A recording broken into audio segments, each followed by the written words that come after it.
With the release of Spider-Man No Way Home, Marvel has embraced the multiverse in a theatrical live-action space. We went from the multiverse in the comics to animation, and now it's actually in live action. I can't believe it. Like, wow, it's a great time to be alive. But today we're going to do something a little different. We're going to go to a very different place in the multiverse of Marvel. Today we're going to talk about the Indian Spider-Man. That's right, the official Marvel version of the Indian Spider-Man. Not what you're thinking. I know what you're thinking.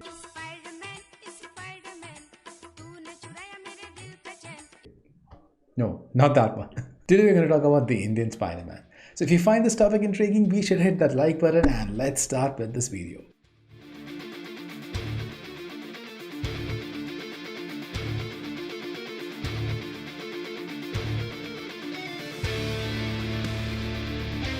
The Indian adaptation of the character was actually first developed by Satyajit Ray, who even pitched it to Stan Lee. Stan Lee was very impressed with the idea, but unfortunately, this version of the character never got going during Satyajit Ray's lifetime. However, this idea was then carried forward and brought to life by three creators, Sharad Devarajan, Suresh Sitharaman, and Jeevan J. Kang in 2004. And that's how we got the Indian Spider-Man. Now, to the story of the Indian Spider-Man. The story starts with Pavitr Prabhakar. Not Peter Parker, Pavitr Prabhakar. Peter Parker, Pavitr Prabhakar. Try saying that 10 times, like continuously. Peter Parker, Pavitr Prabhakar. I messed it up. Anyways, moving on to the story. The story starts with Pavitr Prabhakar, who moves into Mumbai from his village. He gets admitted to a new school there on account of a scholarship he gets. It's a very hi-fi kind of a school. And it basically explores his days over there. Just like the Peter Parker version of the character, Pavitr Prabhakar also lost his parents at a very young age. And he lives with his Uncle Bim, not Uncle Ben, Uncle Bim, and Aunt Maya. Anyways, moving on with the story, Pavitr faces a very hard time adjusting to his new life. He doesn't really like his new school as people keep taunting him. People keep making fun of the way he's dressed. He wears traditional clothes to school with dhoti and everything, and people just don't like it. People keep taunting him. But he's able to find solace and support, and he makes a new friend with the most popular girl in school. That's MJ. Not Mary Jane, Mira Jane.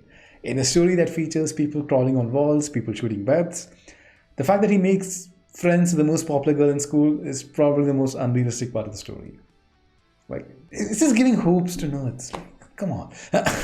Moving on with the story. Pavitr is very frustrated with his life and he has his interaction with Uncle Bim, who then tells him that, with great power, with great talent, with great power comes great responsibility. And the whole line here takes place. And nowadays when that line comes, I feel like more than Spider-Man's motivation, it's more of a ticking bomb that person is going to die. Like, But anyway, moving ahead. One day when Pavitr is being chased by some bullies in school, and suddenly a magical, mystical being appears before him and just grants him the powers of Spider-Man. And then it just cuts to him standing on top of a building, and he's all dressed in the Spider-Man costume, and he's all ready to go. Like, it just cuts to him in the suit, all Spider-Man, and it's a really bizarre cut. Like, he's already in the suit. He just puts the mask. He says, "I always want to be a Bollywood star." He says some reference like that, which I don't think made any sense. And then he starts swinging through the city, and then he hears cries for help, but he ignores them as he says that it's not my responsibility. he doesn't care. He just swings in, and then the story then cuts to Uncle Beam, who also hears these cries for help, but he actually doesn't ignore it. He actually walks towards it, and he sees a mugging taking place, and then we get this badass shot of Uncle Beam, coming into the shot. Like, he gets killed like 2 minutes later, but we get this really badass shot of Jim just entering. Pavitr then finds Uncle Ben dead, and then Uncle Beam, I just said Uncle Ben. He finds Uncle Beam dead, and he kind of realizes his mistake of not taking responsibility of stopping the mugging. And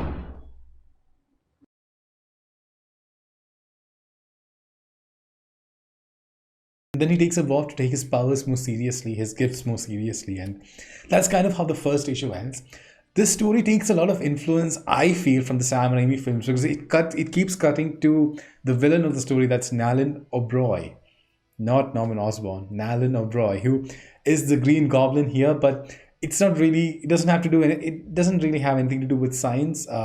He's going after an amulet, and that gives him the source, and it turns him into this demon who used to roam freely centuries ago, but then was, put down by some mystical beings.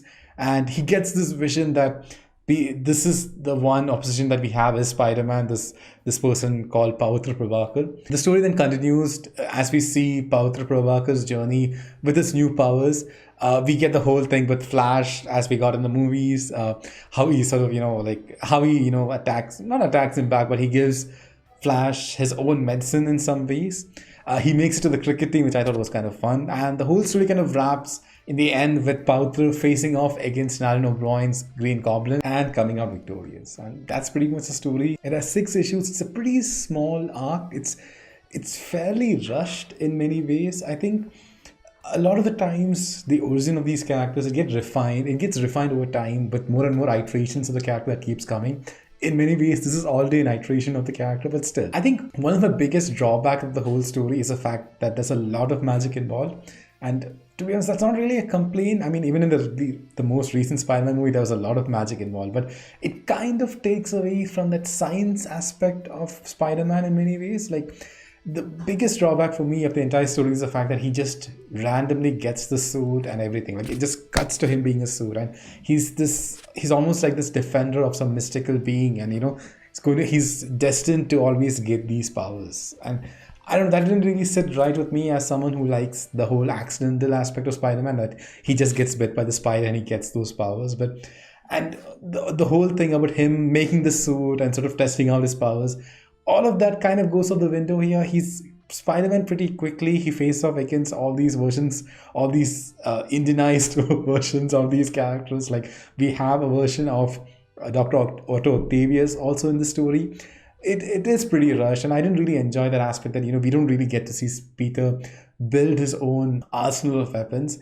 And I think the main reason why they did the whole magic thing is maybe to cater to the Indian audiences, but I don't think that was really necessary. You could maybe have a mix of both, maybe have that magic element, but also have a fair amount of science involved, like maybe have him create his own web shooters and everything. But I don't know. I mean, this did take a lot of influence from the Sam Raimi films. At least that's what I thought. Like, a lot of when I was reading this story, I felt like this feels a lot like the Sam Raimi movies in many ways, which is a good thing, but still, in some places it doesn't really hold up for me. And I think the whole adapting the Indian sort of the Mumbai landscape into the story, that was a cool idea, but I don't think they really explored it too much.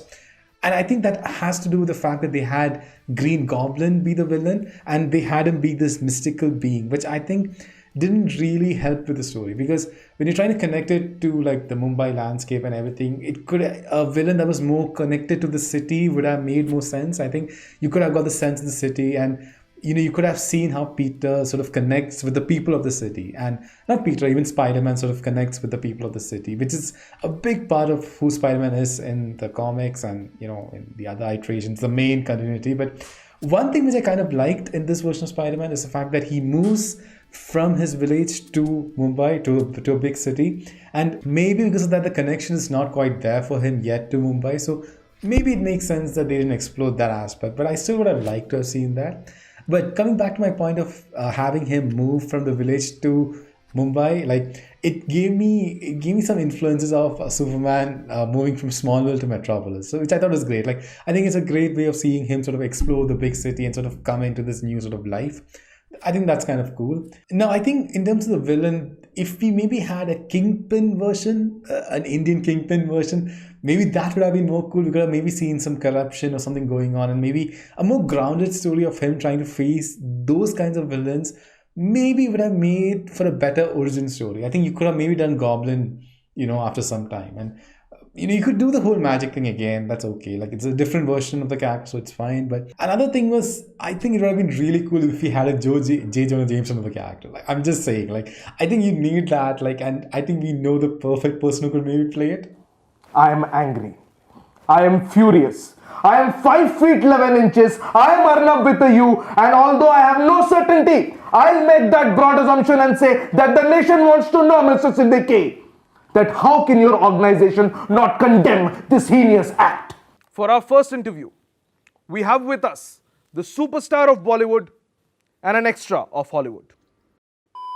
I always feel like that J. Jonah version of the character, J. Jonah Jameson, that character is very important in sort of showing the city's point of view, because he's a media, he's trying to sort of steer this story, he's trying to make this narrative out of this sort of person. And this the superhero of the city. But that's not something that they actually did in the story. But this was just a this 6 issue run, so you can't really ask for too much from this. But I thought it was still interesting in many places, and I hope they dive more into this. Like, I think it's really cool, an Indian version of Spider-Man. I think you have a lot of potential that you could actually do with this character, and who knows? Maybe they might do like the response to the new movie in India has been amazing, so maybe they might do a version of the character here.